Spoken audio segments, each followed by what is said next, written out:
গো গেল গো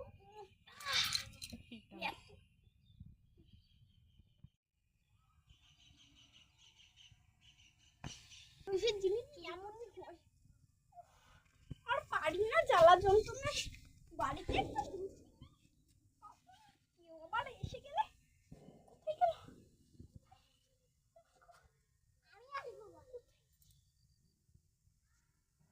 আশেপাশে তো কাউকে দেখতে পাচ্ছি না শাড়িটা ধুতিটা যে কেমন করে লুকাই দেখাতে মনে যাচ্ছে না তবে ওটা কি দেখাচ্ছি আরে এখানে ধুতিটা তুমি কে নিলে ওটা আবার কি মালতী না নিশ্চয়ই বেহাটার কাছে এই মালতী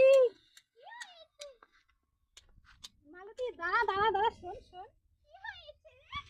দাঁড়াতে বলছি না কিছু বলবো না দেখি আরে কিছু এই তো আমার শ্বশুরের ধুতিটা এই তো তোর স্বভাব যদি দাদা দে বলছি আমার শ্বশুরের ধুতি দে না বললেই হবে আবার একদিন গিয়ে নিবি কটা আমি নিয়ে যাবো নেবো না মানে যা আগে যা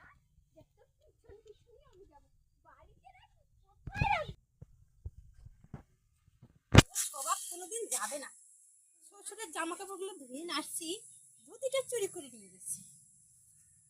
আবার করে দেবো ওর আমি ঠ্যাং খোড়া করে দেবো ওই জায়গায় রাখো ওই দাঁড়া দাঁড়া নাও ধুতিটা নিয়েছিলাম না আমাকে ধরা এটা দিয়ে বালিশ টাওয়ার বানাবো এটা দিয়েও বালিশ টাওয়ার বানাবো আর এটা দিয়ে কাপ সেলাই করবো